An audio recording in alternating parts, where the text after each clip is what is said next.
Okay, we're just haggling about the key of E here and how we can't get that C-shaped E. I can get it on my guitar.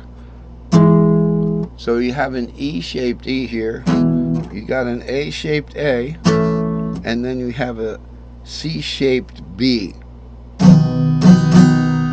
Okay, now on your guitar, what they usually do is they have you play a weird shaped 5/7 chord there.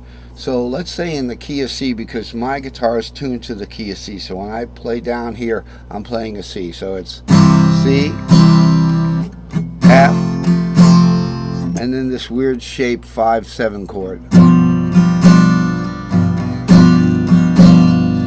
It's just I can't play that up here because the capo would be kind of in the way, you know. You say you can't play something and try to play it, what's it going to sound like?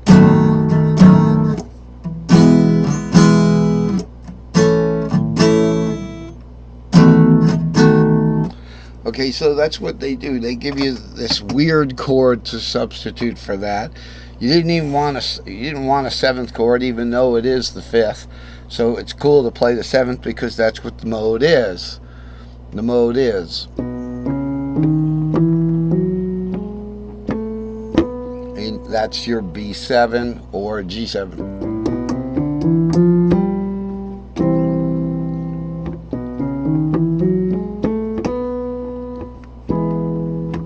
Okay. So that's where we're at with, and remember, don't forget the string fragments are ultra important here. So where we would just be awesome comfortable with saying this is a C-shaped string set fragment, this is a G-shaped string fragment. Why is that? Because when you look at the G-shaped box, okay, and I guess the way to explain it is over here with the generic. Alright, if we just have a keyboard here, imagine there's no bars and no letters on it and nothing, just a bunch of numbers, okay? So we've taken a slice out of a keyboard here. If you start that fretboard rather, if you start that fretboard from here, okay, so that everything else goes away. Alright, so this goes away. If you start that fretboard from there, the E, the low E note, becomes the sixth of G. That's why the G shape is 6/7 root. That's why the E shape, which in caged G goes to E, caged C-A-G-E-D, but they share the 7 root. The half steps are shared as if they were one note. So the 3, 4, 5 right here, the 3, 4, 5, that 3, 4 is not only shared in the C-shaped string fragment, the string pattern rather, we call it a string shape now, but it's also shared in the D string shape right there. It has nothing to do with this D.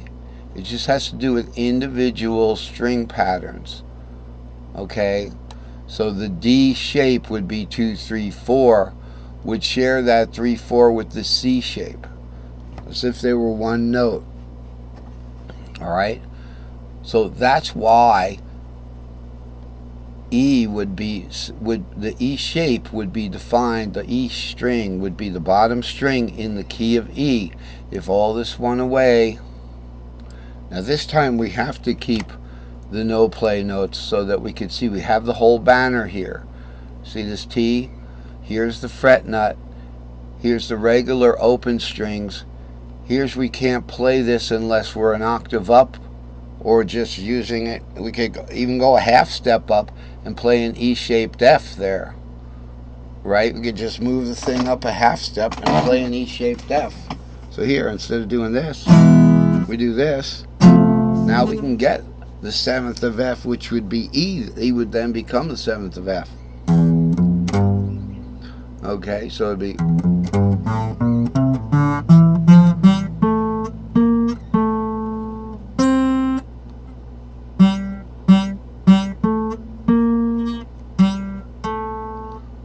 Oh, okay, that fourth. That's weird. Let's try that. I kind of looked at it wrong there. But the pentatonic would certainly be.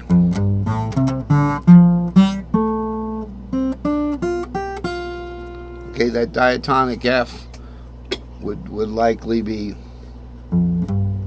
would be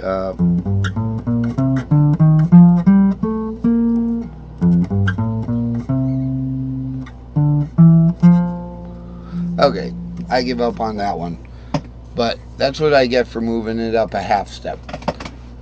The point remaining in our discussion we have here, that, and we're in the middle of a segment, so I'm not going to start the segment over just because I couldn't play an F. We were talking about an E here, okay? So that becomes the E shape. 7 root 2 becomes the E string shape. Okay, so if I just used patterns, it would be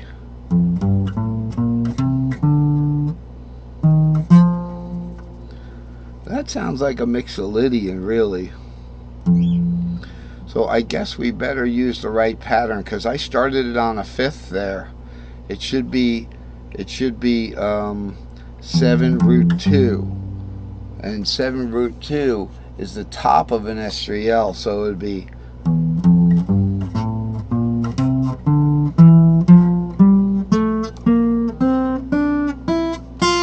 that's your diatonic E shape, but I cheated because I just used the S3Ls and the S2Ls, which is fine. That's the way I've been playing for the last year until I decided that it's better to assign a letter to each individual string pattern. Okay, so let's move along. We've got the 5 shapes here. Okay, we were looking at the reason why we put a particular letter, such as a G in here. Sounds like a geological time period. The Aegean period. We got a G in here, 6, 7 root.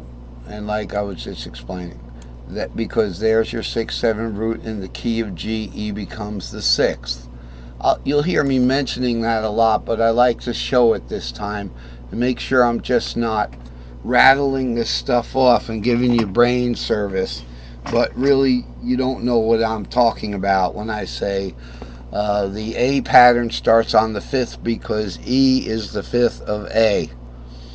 What it really means is that if you're playing in the key of A, and this is the first fret, this is the first pattern box, so here's your first dot would be here on the G, and you have the fret nut right here. Okay, let's draw that. So we've got a fret nut right here in the key of A, and then we have like this dot right here.